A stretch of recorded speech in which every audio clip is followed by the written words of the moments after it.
Imagine London in the late 19th century. Fog curling along Baker Street, shrouding the city in mystery and anticipation. The air is thick with secrets, and every shadow seems to whisper a story of its own. Gas lamps flicker in the gloom, their golden halos barely piercing the dense mist, casting long, wavering shadows on the cobblestones below. Most of the city sleeps, lost in dreams, but at 221B Baker Street, a solitary light burns late into the night, a beacon of restless intellect. From within, a haunting violin melody drifts into the night air, weaving through the fog, echoing off the silent streets, and hinting at the mind behind the music. This is Sherlock Holmes, the world's only consulting detective at work, his mind always turning, always searching for the next clue. His flat is a chaos of experiments, scattered papers, and relics from countless cases, a living testament to a life devoted to solving the unsolvable. Holmes's habits are famously odd: days of silence, sudden bursts of energy, and midnight violin concerts that fill the air with both beauty and melancholy. To Dr. John Watson, these quirks are baffling, sometimes even frustrating, but they're not mere eccentricities or whims. Each habit is a carefully honed tool, sharpening Holmes's mind and fueling his relentless genius, allowing him to see what others cannot. The violin, the disguises, the strange experiments, they're all part of his unique method, each one a piece of the puzzle that is Holmes. These rituals help him see patterns in chaos, to think beyond the ordinary, and to find meaning where others see only confusion. Without them, Holmes would be just another clever man, lost among the crowd of London's thinkers. With them, he becomes a legend, a figure whose brilliance is matched only by his singularity. In this story, we'll peel back the layers of Holmes's character, exploring the depths of his mind and the roots of his genius. We'll look beyond the deerstalker hat and magnifying glass, past the cliches, to the real man beneath. We'll explore how his oddities are the very source of his brilliance, the secret to his unparalleled success. From foggy London streets to the intricate workings of his mind, we'll see why his eccentricity made him a true genius. These habits didn't distract him, they focused him, transforming him into the greatest detective of all time. Let's step inside 221B and discover the method behind the midnight violin, and the mind that changed detective work forever. To truly understand Sherlock Holmes, we must first meet his brilliant creator, Sir Arthur Conan Doyle, a man whose own life was as fascinating as any story he ever wrote. Conan Doyle was not just a writer, he was a doctor, a keen sportsman, and a passionate man of science, always curious about the world around him. While studying medicine at Edinburgh University, Doyle encountered a remarkable professor, Dr. Joseph Bell, who taught him the power of keen observation and logical deduction, skills that would later define Holmes. These principles of careful observation and scientific reasoning became the very foundation of Sherlock Holmes's unique approach to solving mysteries. In 1887, Doyle introduced the world to Holmes in A Study in Scarlet, a groundbreaking novel that forever changed detective fiction. Holmes was a detective who solved crimes with sharp reason and methodical thinking, not mere luck or coincidence. Holmes was a true man of science, in an age still gripped by superstition and uncertainty, a hero perfectly suited for a rapidly changing world. Victorian London, with its stark contrasts of wealth and poverty, its bustling streets and shadowy alleys, became the perfect stage for Holmes's thrilling adventures. Doyle's vivid atmospheric descriptions brought the city to life, making London itself a memorable character in the stories.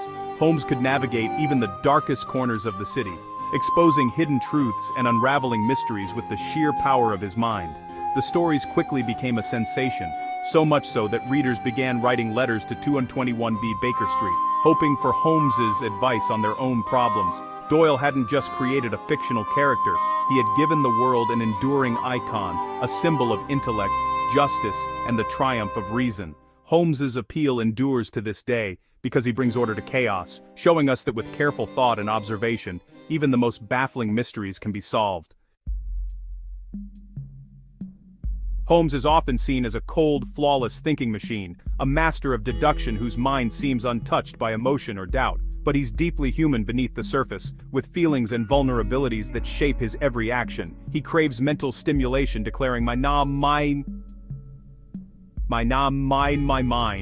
rebels at stagnation. For Holmes, the thrill of a new puzzle is as essential as air. When idle, he grows restless and melancholy, filling the silence with violin music or chemical experiments, desperately seeking distraction from his own thoughts. These aren't mere hobbies, they're coping mechanisms for a mind that never stops racing, ways to channel his relentless energy and keep despair at bay. Without a case to occupy him, his energy turns inward, leading to frustration, gloom, and a sense of isolation that can be overwhelming. Holmes's genius is both a gift and a burden, isolating him from others and making true connection difficult. In these moments of emptiness, Watson finds him using cocaine to escape boredom, a sign of his desperate need for challenge and stimulation. His eccentricities are the visible signs of his internal struggle, the outward expression of a mind always searching for meaning. Only Watson truly understands the man behind the legend, offering friendship and empathy when Holmes needs it most. Holmes isn't a superhero, he's a brilliant, vulnerable human being, wrestling with his own limitations and loneliness. His habits and quirks are the price of genius, the toll exacted by a mind that never rests. This vulnerability makes his brilliance even more remarkable, reminding us that even the greatest minds are still human at heart. Holmes's oddities are not flaws, they're the marks of a mind fighting to stay sharp, a testament to the complexity and depth of his character. Holmes's violin is more than a pastime, it's a tool for thought. He plays not for an audience, but to focus his mind on difficult problems. The music reflects his mental state, soft and contemplative, or wild and chaotic. Watson observes that Holmes's playing helps him organize his thoughts and unlock new ideas. This isn't random, it's a psychological strategy. Creative activities like music allow the subconscious to work, sparking those aha moments.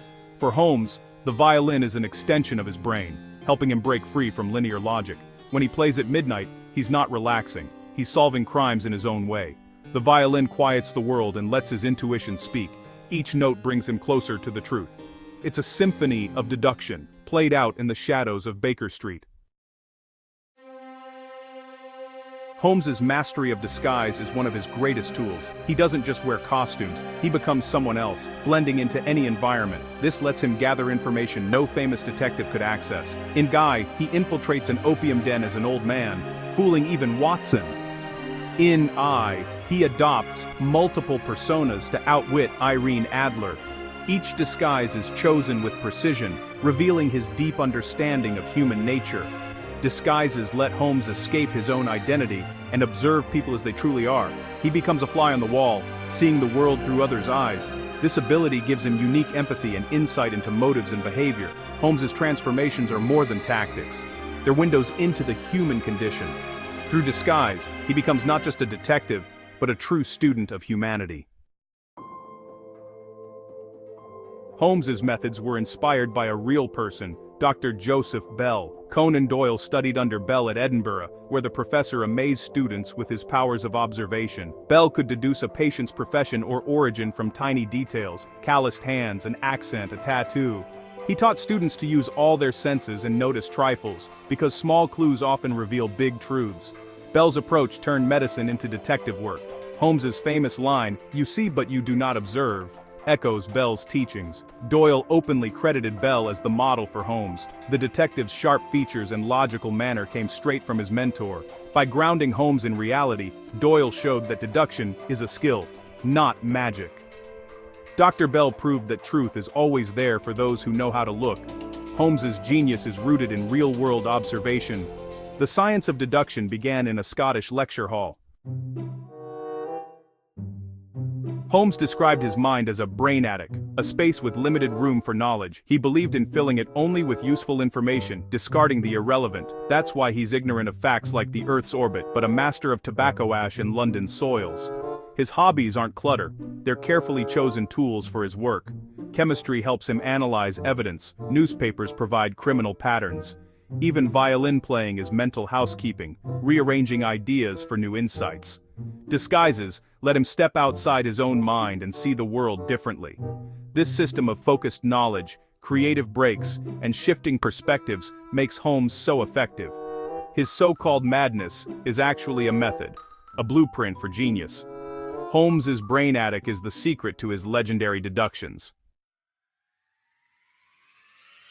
Holmes didn't just solve crimes, he transformed detective fiction. He made the detective a scientist, showing that logic and observation are the keys to truth. His influences everywhere, from Poirot to Dr. House, all owe a debt to Holmes. These characters share his intellect, habits, and outsider status. Holmes's methods offer lessons for everyone. Focus on essentials, use creativity, and see from new perspectives. His Violin shows the value of stepping away to think differently.